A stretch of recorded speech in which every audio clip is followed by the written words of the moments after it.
realmente uma alegria estar com vocês. Eu tenho na minha memória, né, todo o tempo que a gente teve de interação com os colegas da Universidade Federal de Sergipe, ao longo, né, de muitos anos, desde a época da Sinaem, como você menciona, né, realmente Aracaju é um encanto e todo o estado de Sergipe sempre tem, né, um lugar muito especial na nossa memória, né? E quero agradecer especialmente à professora Kátia Justo pelo convite para participar desse segundo seminário sergipano de sistemas de saúde, né? Então, já temos aí um esforço que vai se consolidando e já temos aí a expectativa, né, do próximo ano já estarmos realizando o terceiro seminário. Então, muito parabéns aí pela iniciativa, pela realização. Quero também fazer minha saudação aos membros da mesa, às autoridades que estão presentes aqui nesse evento, e realmente é uma grande satisfação.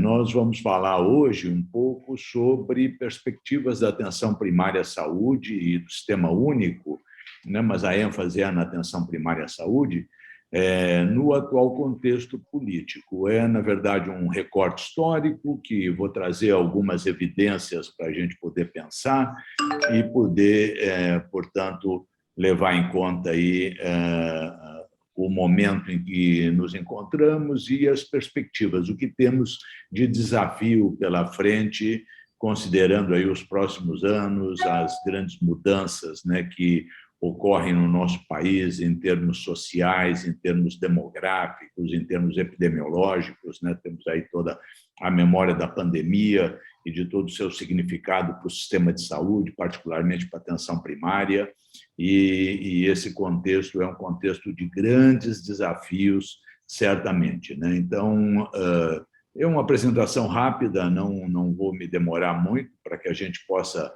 né, promover um debate, uma discussão. Você me sinaliza, né, à medida que eu for avançando no tempo, aí você me sinaliza, mas certamente não vou usar todo o tempo que está previsto. Vou compartilhar aqui a minha tela, eu tenho alguns slides para apresentar, e aí, com isso, a gente pode facilitar um pouco, né, o nosso diálogo. Então, vamos ver se já estamos compartilhando. Sim. Já estão conseguindo ver a tela? Priscila, está conseguindo ver minha tela? Sim, está tudo certo. Minha apresentação, vou colocar no modo apresentação agora. Perfeito. Tá visível para todo mundo? Está sim, professor. Tá ótimo. Então, beleza. Deixa eu só ver como é que eu faço para diminuir aqui. Tá. Já vi. Pronto. Então, vamos para... Tá. Então, conforme eu havia mencionado, essa é a nossa temática, né? Falar um pouco da perspectiva da atenção primária à saúde do SUS no atual contexto político e, como eu mencionei, nesse recorte histórico, o que a gente tem é que, ao longo de muito tempo, a gente teve uma expansão, né, da atenção primária à saúde no Brasil, desde 1988, quando o SUS se inicia, e a atenção primária ela é a base do nosso sistema único de saúde, portanto, né, ela também é mencionada como atenção básica à saúde, rede básica de saúde, e ela tem grande impulso do ponto de vista, né, de extensão de cobertura a partir da implantação da Estratégia Saúde da Família, né, desde 1994, e nas últimas décadas ela, de fato, teve uma grande expansão, né, alcançando aí mais de 65% da população brasileira, alguma coisa aí ao redor de 135 milhões, 140 milhões, né, dependendo das referências que se tenha, né, que é um alcance marcante do ponto de vista de sistemas de saúde com base na atenção primária em termos populacionais, né? São poucos países no mundo que têm um sistema de saúde com base na atenção primária tão abrangentes quanto o Brasil, né? Pelo tamanho da nossa população e pelo, né, o grande alcance da estratégia saúde da família, né? Então, é um dos exemplos, desde Alma-Ata, um dos exemplos mais avançados em termos de expansão de cobertura e também em termos de modalidade, né, de estratégia de atenção por equipes multiprofissionais, com definição de território, de população sob responsabilidade dessas equipes, com articulação com a rede de saúde e com capacidade, portanto, de garantir o acesso e a utilização de serviços de saúde pela população. Então, essa expansão de cobertura ela promoveu uma grande ampliação do acesso e da utilização de serviços no país.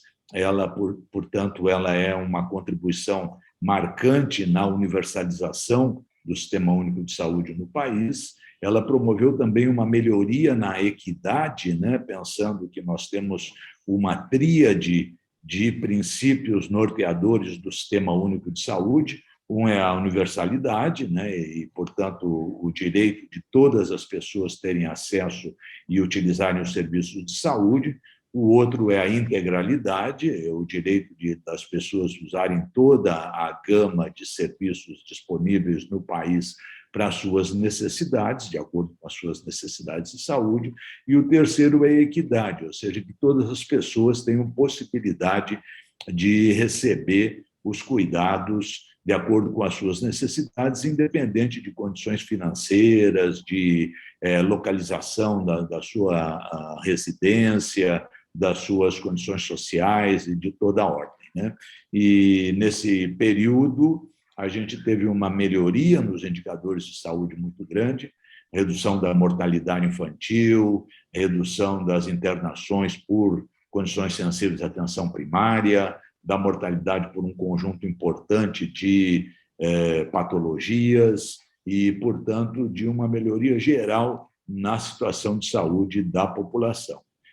Agora, também tivemos, nesse episódio da pandemia de Covid-19, uma resposta importante, né, do Sistema Único de Saúde na capacidade de acolher e de atender pessoas, mesmo com necessidades muito graves, né, para internação em unidades de terapia intensiva por grandes períodos, inclusive em enfermarias hospitalares ou até mesmo no atendimento ambulatorial. Então, esses são marcas do Sistema Único de Saúde e marcas de melhoria do acesso e da qualidade da atenção primária à saúde, promovida pela saúde da família. Aí temos algumas referências de artigos que mencionam e identificam essas evidências que os ouvintes, os participantes podem ter acesso. Nós também lançamos agora, no final do ano passado, novembro de 2021, inclusive no Congresso da Abrasco, né, de Políticas e Planejamento em Saúde, o nosso livro, nosso e-book sobre acesso e qualidade na atenção básica brasileira, que é uma análise comparativa dos 3 ciclos da avaliação externa do PEMAC no período de 2012 a 2018. Esse livro, né, foi organizado por mim e pelas colegas Elaine Tomás e Elaine Tumé, e em parceria com um conjunto importante de universidades brasileiras, a Universidade Federal de Santa Catarina, a Universidade de Brasília, a Universidade Federal de Minas Gerais, a Universidade Federal de Goiás e a Universidade Federal do Maranhão. Esse link aqui dá o acesso gratuito a essa obra, que está à disposição de todos, pode ser usado, né, de modo bastante amplo em atividades educacionais, pelos profissionais de saúde, pelos gestores, e ele dá essa dimensão desses aspectos que nós estamos conversando nesta noite, né? Essa questão dos avanços e dos desafios e das perspectivas da saúde da família, da atenção primária no nosso país. O livro ele tem 8 capítulos, ele fala desde uma abordagem geral sobre acesso e qualidade na atenção primária, uma recuperação histórica dos desafios teóricos e políticos da avaliação da atenção básica. Ele faz uma caracterização também do programa de melhoria do acesso e da qualidade da atenção básica no país, né? Nós que estamos vinculados com o SUS e com a atenção primária conhecemos bem esse programa, mas pessoas, né, que não estão vinculadas com isso, estudantes que estão começando agora a sua formação, colegas de outros países, vão ter oportunidade, né, de conhecer em detalhe essas características, né? Depois aí temos toda a metodologia de como se desenvolveu esse processo. Temos 3 capítulos de resultados que vão desde características gerais das unidades básicas de saúde, das equipes de saúde no nosso país, nesse percurso aqui de 2012 a 2018, caracterizando a infraestrutura, a oferta dos serviços.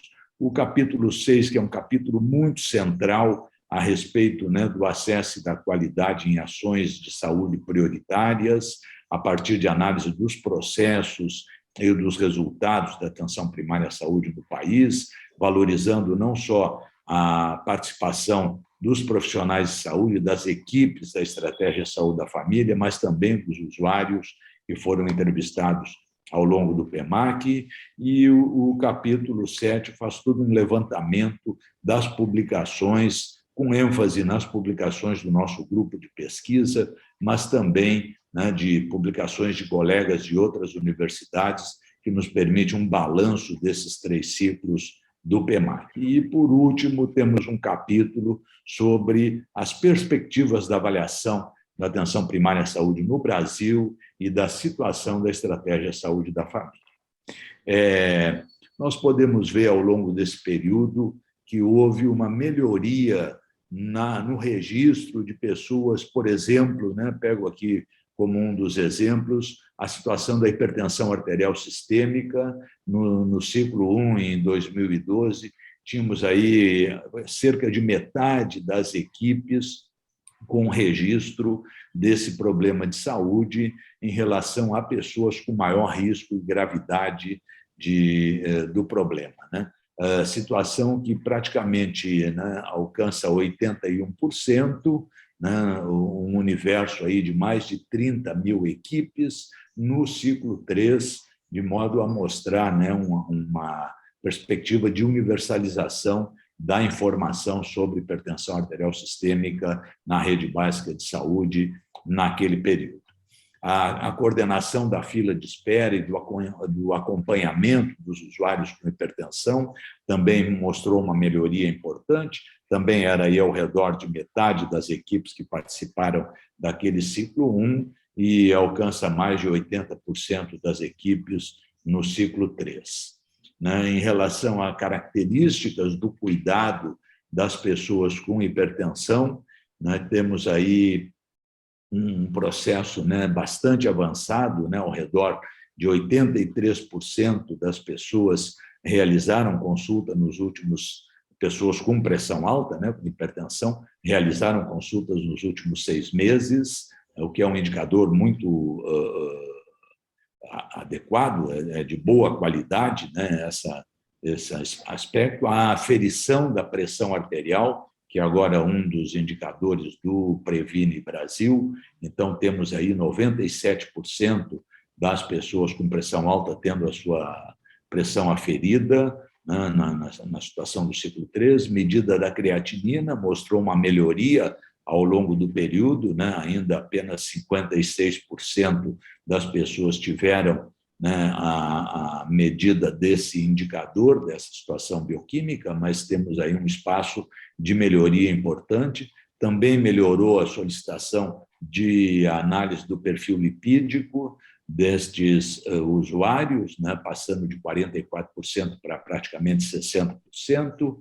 Né? O eletrocardiograma é um problema que desafia o sistema de saúde, desafia a atenção primária e também o cuidado de pessoas com hipertensão, né? Apenas metade das pessoas com hipertensão haviam conseguido realizar um eletrocardiograma no 3º ciclo do PEMAC. E sair com a consulta agendada também ainda é um desafio, sendo referido por 42% das pessoas naquela oportunidade. Também melhorou a situação do cuidado de pessoas com diabetes, né? A disponibilidade de glicosímetros nas unidades básicas se manteve alta, em torno de 96% das unidades básicas dispõem desse equipamento.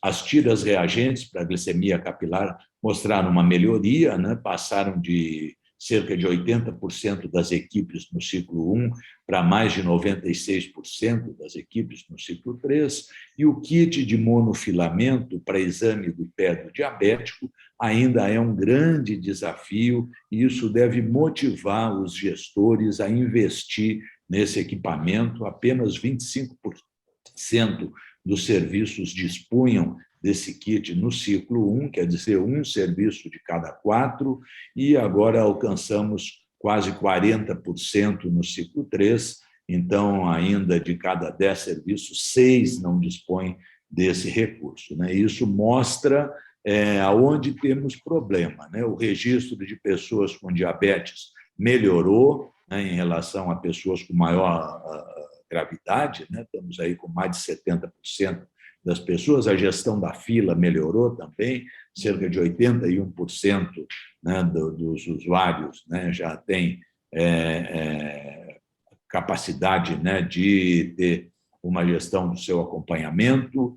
A realização do exame do pé diabético periodicamente, né, mostrou melhoria no período, mas o exame de fundo de olho ainda é um grande desafio, né? Menos de 33% das pessoas com diabetes conseguiu realizar esse exame, né? Então, temos que investir na melhoria do exame do pé do diabético, e temos que melhorar principalmente o exame do fundo de olho, para que essa qualidade da atenção básica se expresse de modo abrangente no nosso país, né? Então, as consultas foram importantes, a glicemia de jejum ela foi muito importante, né? Ela alcança aí praticamente 90% das pessoas. O exame dos pés como uma situação, né, crítica para os usuários, e esse resultado aqui mostra que as equipes dispunham, né, de condições de realizar o exame, né? Mas, em relação aos usuários, apenas 35% deles havia recebido o cuidado, né? Da mesma forma, a orientação para cuidar dos seus pés, ainda não alcançamos metade dos usuários com diabetes. E sair da consulta com a próxima agendada ainda é uma situação que demanda melhoria importante nos nossos serviços. Portanto, em um balanço, a gente pode ver que no transcurso, né, das avaliações aí do PEMAC, nós, e não só do PEMAC, né, por tudo aquilo que a gente tem visto de outros estudos disponíveis aí com informações de fonte secundária, nós tivemos avanços importantes na estratégia das políticas, né, de garantia do direito à saúde no Sistema Único de Saúde, desde 1988, o acesso de primeiro contato, a utilização regular dos serviços, avançou rumo à universalidade, com um viés favorável à equidade, diminuição das diferenças entre as regiões mais pobres e mais ricas, entre os municípios menores e maiores, entre as populações com melhores e piores situações sociais. Dentre as fragilidades, nós temos ainda um grande desafio, né, em relação ao financiamento adequado e suficiente para a atenção básica à saúde no país. A qualidade aumentou ao longo do tempo, mas a integralidade do cuidado é o nosso ponto frágil, e nós precisamos avançar rapidamente nesse sentido, como observamos nas informações anteriores, né? Garantir os avanços obtidos e organizar a rede de atenção para poder, de fato, promover universalidade, integralidade e equidade para a nossa população. Essa situação de desafios ela foi agravada com a pandemia de Covid-19, e o contexto político agora ele mostra, né, riscos de interrupção nos serviços, né? Tivemos a retomada de serviços que foram interrompidos durante a pandemia, mas ainda uma retomada parcial desses serviços e dessas ações essenciais, né, que exigem, portanto, um grande esforço, né, do Sistema Único de Saúde, nos seus 3 âmbitos de gestão, federal, estadual e municipal, também da população, também do controle social, também dos profissionais nesse sentido, né, evidentemente, com a participação da academia, com a sua contribuição do ponto de vista de revelar todos esses desafios. Para encaminhar agora, né, a finalização dessa apresentação, nós temos aqui um dos grandes desafios, que é a questão do financiamento do Sistema Único de Saúde e da atenção básica. Esses são dados relativos à situação no Ministério da Saúde. Nós vemos aqui, por exemplo, né, que em relação ao percurso aí de 2017 a 2021, houve um aumento nominal dos valores executados pelo Ministério da Saúde, passando de 102 bilhões em 2017 para 154 bilhões em 2021, isso em termos de reais, né? Da mesma forma, na atenção básica, tínhamos executado aí ao redor de 19 bilhões em 2017, né? E isso passou para 31 bilhões de reais em 2021. Então, um aumento nominal importante, mas do ponto de vista, né, da capacidade, né, de paridade desses valores, quando a gente compara eles com a situação do dólar em cada um destes anos, a gente vê que essa situação ela é bastante complexa e desafiadora, né? Então, tínhamos, na verdade, no ano de 2017, cerca de 32, ao redor de 32 bilhões de dólares como orçamento, né, executado pelo Ministério da Saúde, né, repetindo aqui, em 2017. Essa situação ela, né, foi se agravando nos anos, né, de 2018, 19, 20, e no ano de 21, embora tenha havido uma retomada dos valores, né, superando o ano de 20, ainda foi inferior àquela executada em 2017, comparando essa paridade com o dólar. Então, isso é realmente uma preocupação importante do ponto de vista da garantia do financiamento suficiente e adequado para o Sistema Único de Saúde, falando aqui dos recursos do Ministério da Saúde. O mesmo vale para a atenção básica, tínhamos ao redor de 6 bilhões de dólares como recurso executado da atenção básica no âmbito do Ministério em 2017. Esses valores eles, né, oscilaram, caíram bastante no ano de 2020, recuperaram no ano de 2021, mas ainda em valores que, no máximo, empatam com aqueles valores de 2017, né? Portanto, no ano de 21, estávamos, né, praticamente na mesma situação em termos de disponibilidade de recursos daquela situação de 17. Portanto, né, essa é uma situação extremamente preocupante do ponto de vista do financiamento. Do ponto de vista, né, dos valores per capita, então a situação também é a mesma, né? Aqui simplesmente é uma síntese daquilo que já foi apresentado. Quando vemos os valores em reais, a gente vê, para o Ministério da Saúde, a gente vê um aumento nominal importante. Quando vemos o valor em dólar, na verdade, a situação é bastante preocupante, né? Eram 154 dólares per capita em 2017, agora são 134 dólares per capita. Em relação à situação da atenção básica, a mesma preocupação, eram cerca de 92 reais em 2017, aumentaram para 147 reais em 2021, mas em termos de paridade com o dólar, passou de 28, quase 29 dólares aqui em 2017 para $27 em 2021. Então, esses são os elementos, né, da nossa preocupação em termos das perspectivas do Sistema Único de Saúde e da atenção primária à saúde no nosso país. Mas temos outros desafios também, né? Um desafio, conforme eu havia mencionado, é o desafio da integralidade, né? Aqui é um exame da integralidade que nós fizemos, da tese de doutorado de um colega nosso, e ele fez essa análise a respeito do pré-natal. Fizemos uma análise aqui da integralidade, comparando aspectos gerais daquilo que se considera integralidade, na abordagem geral, né, em relação ao pré-natal, se a pessoa se sente respeitada pelos profissionais, se ela acha que a equipe busca resolver os seus problemas, se além da queixa ela tem a oportunidade de falar de outros aspectos da sua vida.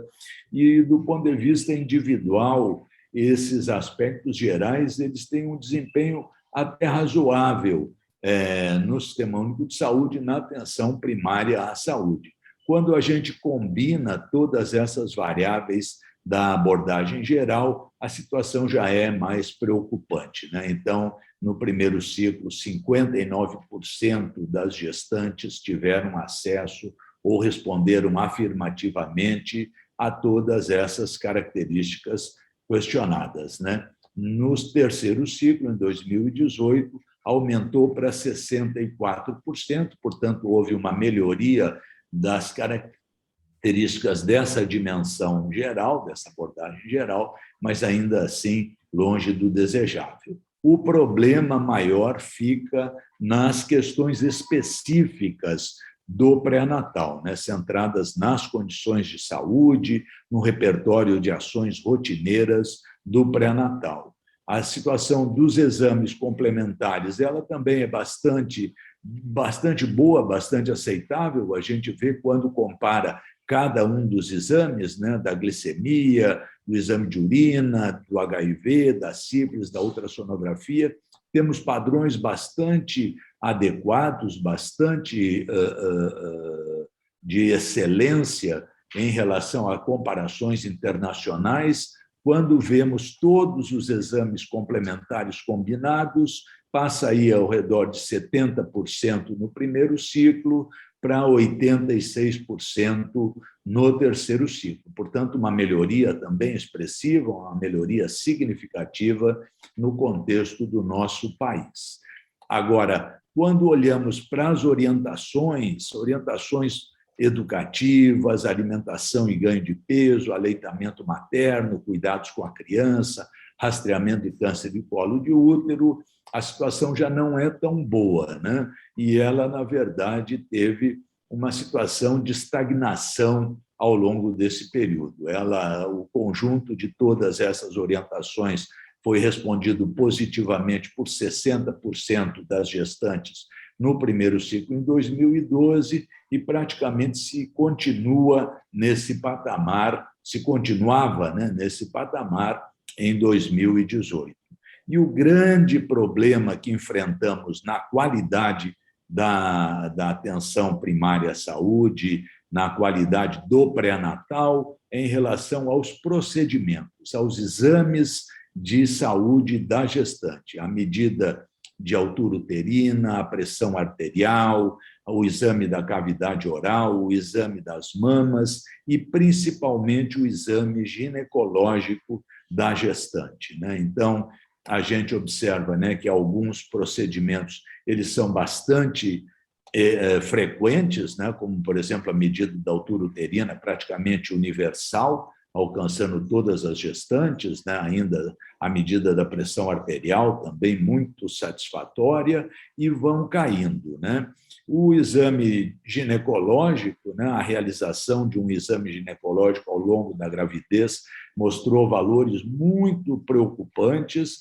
Ele estava ao redor de 45% das gestantes no ano de 2012 e alcançou 34% das gestantes em 2018, havendo uma piora, portanto, nesse período. E quando a gente vê a combinação de todos esses procedimentos, a gente vê que a situação piorou de modo importante, né?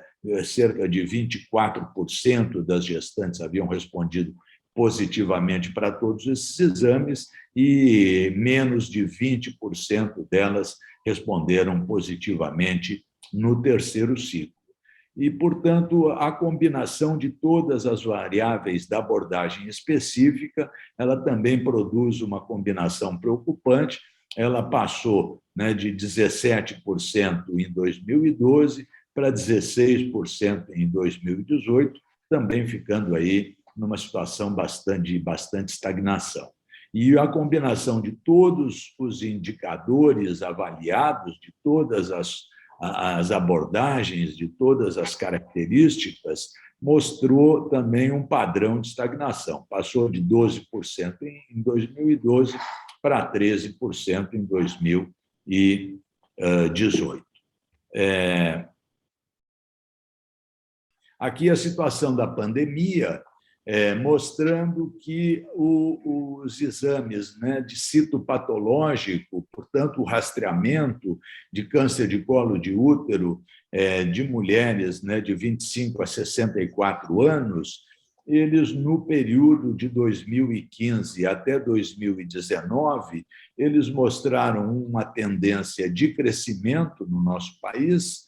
Então, né, eles cresceram aí, né, cerca de 11% de 15 para 16, depois quase 15% de 16 para 17, foram crescendo, e depois, no transcurso de 2019 para 2020, teve uma queda brutal, né? Então, houve uma queda aí de 43% na realização desses exames, portanto, esse coeficiente foi reduzido quase à metade daquele padrão histórico que havíamos alcançado em 2019, e no ano de 2021 continuou caindo, né? Então, ainda em relação a 2020, no ano de 2021 ainda fizemos quase 15% menos exames. Então, a cobertura de exame citopatológico do colo de útero, né, por 100 mulheres residentes no país com idade de 25 a 64 anos, teve uma queda muito importante no nosso país, no contexto da pandemia, e precisa de esforços muito importantes para recuperar esses padrões históricos observados anteriormente. Então, aqui é outro destaque em termos de perspectiva que nos desafiam e que nos preocupam. Outros aspectos em relação a essa questão é a questão do atendimento odontológico, né? Todos vocês sabem que o atendimento odontológico foi muito afetado em função da pandemia, e as quedas oscilaram aí também ao redor de 50%, né? Um pouco menos se a gente vê a taxa de atendimento odontológico, que é uma boa medida, né? Porque os números absolutos eles ficam afetados pelo tamanho da população, mas a taxa ela padroniza a comparação desses valores, e a gente vê que essa taxa, né, por 1.000 habitantes, ela teve uma queda muito expressiva, né? Caiu aí cerca de 46% na região Nordeste, 51% na região Norte, 53% na região Sudeste, 48% na região Sul e 45% na região Centro-Oeste, ficando aí uma queda ao redor de 51% para o conjunto do nosso país. Entre os destaques aqui, vale mencionar que a região Nordeste, né, e isso aqui é uma homenagem, né, aos colegas aí de Sergipe, de toda a região Nordeste, a região Nordeste tem um dos melhores desempenhos no nosso país em termos de atendimento odontológico, da taxa de atendimento odontológico, né? Eram 234 procedimentos, né, a cada 1.000 habitantes no ano de 19, Eles caíram muito, né, com a pandemia, mas ainda assim ficaram 114 procedimentos, né? Vejam que a região Sudeste, que é a mais rica do país, né, com a queda, passamos de 164 procedimentos, quase 165 procedimentos aqui em 19, para 77 em 2020. Então, mostrando, né, diferenças muito marcantes. Essas são as questões que a gente fala de como a saúde da família, de como o SUS foi capaz de promover equidade no nosso país, né? Reduzindo desigualdades e diferenças e promovendo, inclusive, o atendimento em regiões historicamente, né, com maiores desigualdades e dificuldades socioeconômicas comparadas com outras no nosso país, né? Portanto, para poder concluir a nossa fala em relação, né, ao conjunto aí de perspectivas, de desafios, de avanços, de fragilidades no Sistema Único de Saúde, nós temos, né, preocupações, né, com o rumo da atual Política Nacional de Saúde, podendo agravar as iniquidades locais e regionais, caso tendências relacionadas com o financiamento, com o desempenho dos serviços, com o apoio à atenção básica, à estratégia de saúde da família, não sejam né, revertidas em termos, né, de perspectiva nos próximos anos. Temos também, né, o desafio de organizar as redes de cuidado, superando a fragmentação do atendimento nos serviços, pelos profissionais, para garantir a completude do cuidado das pessoas e potencializar a capacidade de resolver os problemas no conjunto da rede.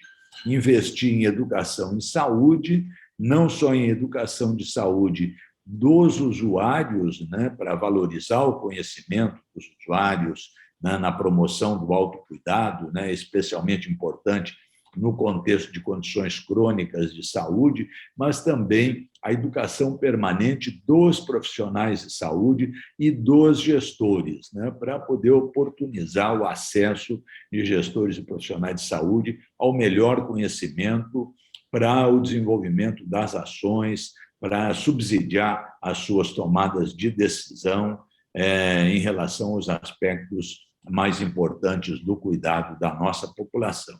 E a retomada dos investimentos na pesquisa, na valorização da ciência, para a tomada de decisões, para mitigar os efeitos das desigualdades sociais na qualidade de vida dos indivíduos e das populações. E, claro, garantir a manutenção dos direitos sociais e da valorização do caráter público dos sistemas de educação. Estamos aqui num evento numa universidade federal, eu também sou, né, vinculado a uma universidade federal, então muito importante a participação do sistema federal de educação para contribuir para o desenvolvimento do nosso país, do sistema público de saúde, do nosso sistema único de saúde e de todo o desenvolvimento da ciência e tecnologia no âmbito, né, do apoio público, né? Temos aí grandes instituições, não só as nossas universidades federais, né, que são de grande destaque, mas também as universidades estaduais, né, os grandes centros de pesquisa, como a Fiocruz, como, né, o Instituto Butantan, como tantas outras instituições e institutos nos nossos estados e municípios do país, que são fundamentais para o desenvolvimento e as perspectivas do nosso Sistema Único de Saúde. Muito obrigado, quero agradecer muito a atenção, desculpe pelo tempo. Obrigado, Priscila. Obrigado, senhor professor, está super no tempo, viu? São 18h41. A equipe da FUNESA já sinalizou aqui de questões no YouTube, mas, assim, não sei se vai trazer alguma coisa aqui, Eneida, mas desde já, assim, eu fui ficando provocada por vários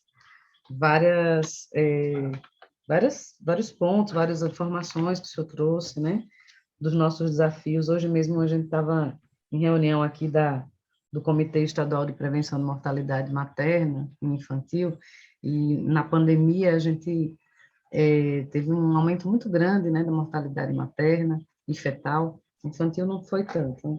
E, assim, a importância da atenção primária no básico, né? No básico, né?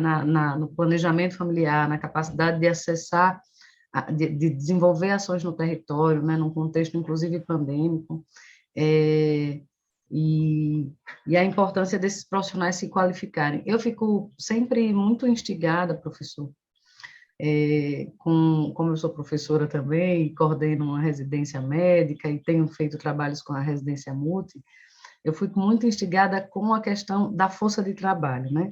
Como é que essas turmas, a gente ampliou muito o acesso à educação, tem muito enfermeiro, médico, psicólogo sendo formado, né? Mas as relações de trabalho no SUS sofrem uma precarização que nos chama a atenção, né? Infelizmente, né? A gente agora está tendo uma migração da política federal, né, de investimento nos médicos na atenção primária, né? A gente está saindo do Mais Médicos para o Médicos pelo Brasil, está vivendo essa transição, mas nas outras áreas, né, de inserção, né, o NASF, por exemplo, a saúde mental, a gente tem um desfinanciamento, um desinvestimento, não é só desfinanciamento, não é só falta de recursos, é falta de investimentos, né, de dizer, olha, o quanto isso é importante. Então, eu queria compartilhar isso contigo e ouvir um pouco, se o senhor tiver algo a comentar com relação a essas novidades do mundo do trabalho, da contratação, da força de trabalho, né? Nós estamos formando com PBL, formando com metodologias ativas, formando com inserção na comunidade, e a captação no mercado de trabalho ainda é um grande desafio. Então, eu queria ouvir um pouco o senhor, se o senhor tiver algo para contribuir aí, com a sua experiência, que eu sei que é muita. Obrigado, Priscila, obrigado.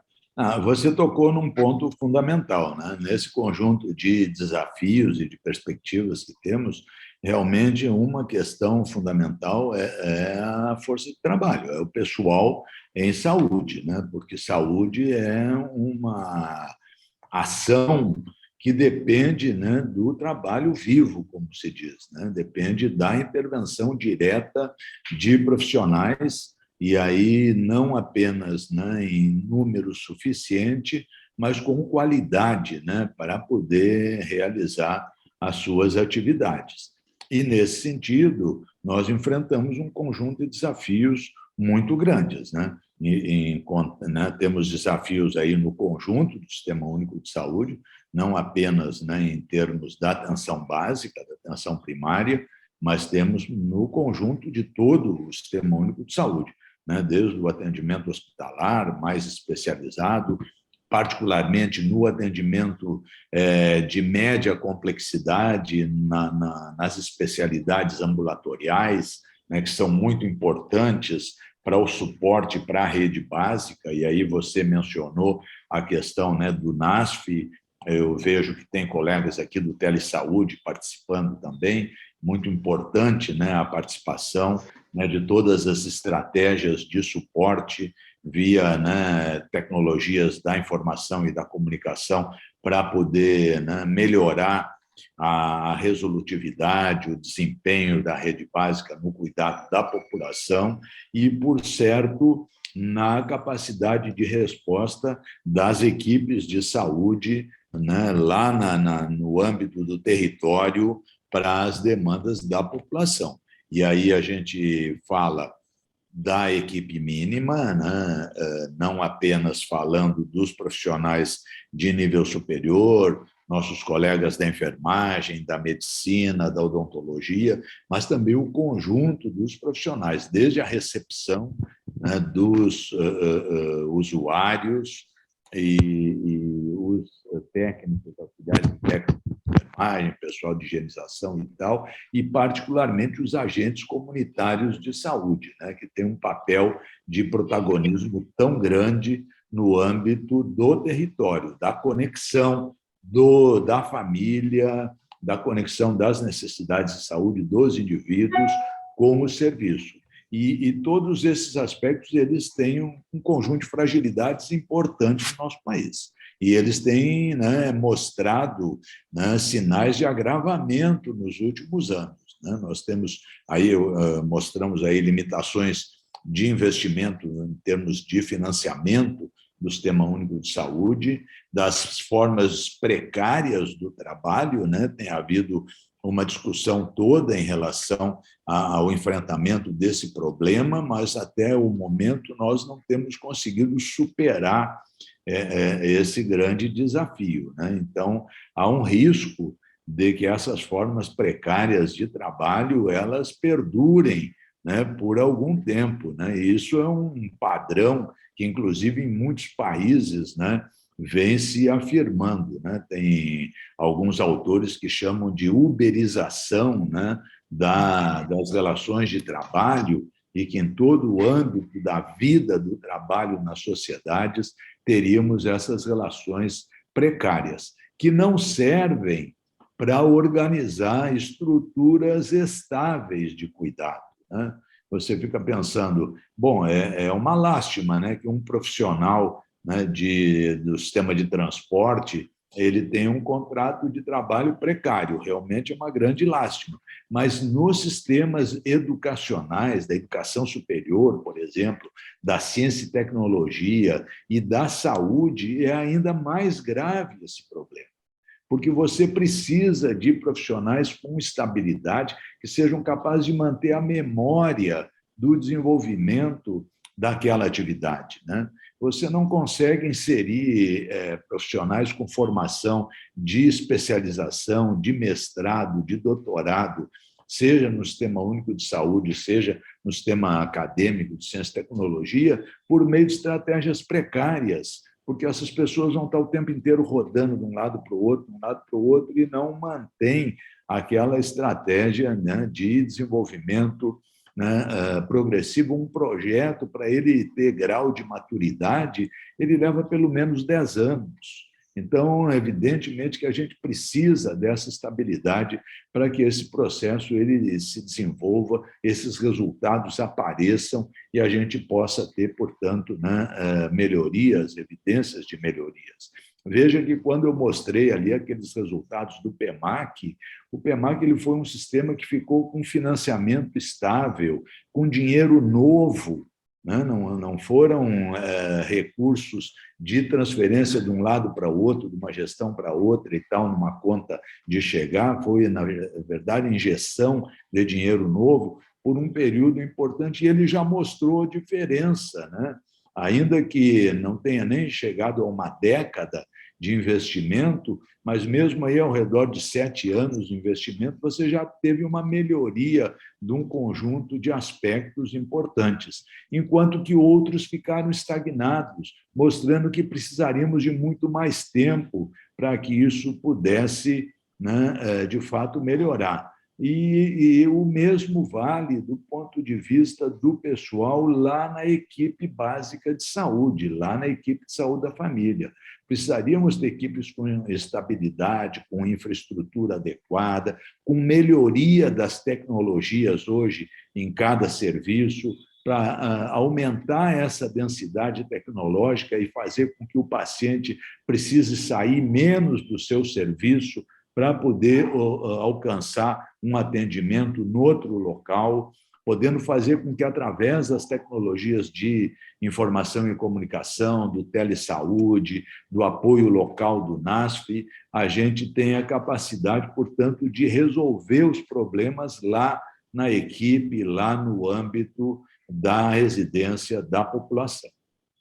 Obrigado, presidente. Obrigado, senhor. Eu me empolguei aqui e fui logo querendo conversar, mas eu queria também parabenizar pelo que o senhor traz para nós, né? Porque, a despeito do desfinanciamento, né, os indicadores que o PEMAC nos traz, nos mostra sobre a atenção primária, nos faz lembrar e reafirmar que sim, é na atenção primária que a gente precisa continuar investindo, né? É por aí que a gente consegue mudar a realidade. Então, eu acho que isso é bem importante. Eu acho que participei, inclusive, como avaliadora do PEMAC, né, como pesquisadora do PEMAC, na verdade,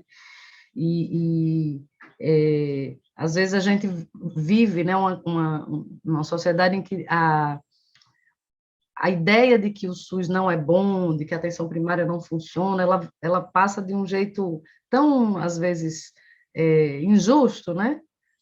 E aí eu acho que a pesquisa que o senhor traz, o livro, a produção e as pesquisas, os resultados das pesquisas, eu acho que mostram o contrário, né? Mostram que a gente precisa continuar investindo, e isso é muito bacana, muito bom. Temos 110 pessoas assistindo a essa web no momento, muitos elogios, e a Patrícia e o pessoal está perguntando aqui sobre os procedimentos no pré-natal, seria importante resgate dos cursos preparatórios para atenção primária? Pergunta a Patrícia aqui. E a Patrícia também pergunta, não, ela tem duas dela aqui. A Márcia Aurélia pergunta quais são os procedimentos realizados com deficiência ou não realizados durante o pré-natal. Acho que são essas Sim. perguntas a princípio, se eu pudesse comentar. Claro, vou comentar rapidinho, né, sobre esse tema. Bom, Patrícia, né? Patrícia, muito obrigado pelas perguntas, e, na verdade, são reflexões, né, que a gente pode colocar. O que fica evidente quando a gente observa uma tabela imensa, né, porque é de toda aquela abordagem da tese do Everton, meu colega, que foi meu aluno, meu orientando, e a gente fez essa análise, a gente vê em detalhe um processo de perda de efetividade. As questões mais gerais, elas têm uma abordagem boa, as questões de orientação, elas têm uma abordagem razoável, e as questões dos exames, dos procedimentos, elas perdem efetividade de um modo muito importante. Qual é a questão? Eu acho que nós temos aí dois desafios pela frente. Um desafio é de coordenação do cuidado. Nós precisamos ter estratégias, por exemplo, no caso do pré-natal, que foi, né, o programa Ação de Saúde Acompanhada, né? Mas isso acontece em todas as outras, acontece no cuidado da hipertensão, do diabetes, etc. Aquilo que são exames, que são procedimentos que precisam ser realizados e que tomam tempo, eles costumam ser negligenciados.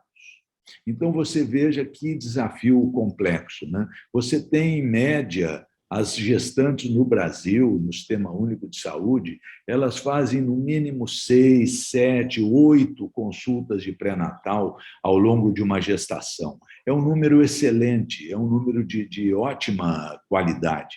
Então, daria, nesse período, nesse número, né, de encontros da gestante com a equipe de saúde, daria para fazer tudo que precisa ser feito num pré-natal de alta qualidade, né? Mas por que não é feito? E por que, especialmente, o exame ginecológico não é feito? Mas até o exame de mama é pouco realizado, porque ele demora, ele toma tempo.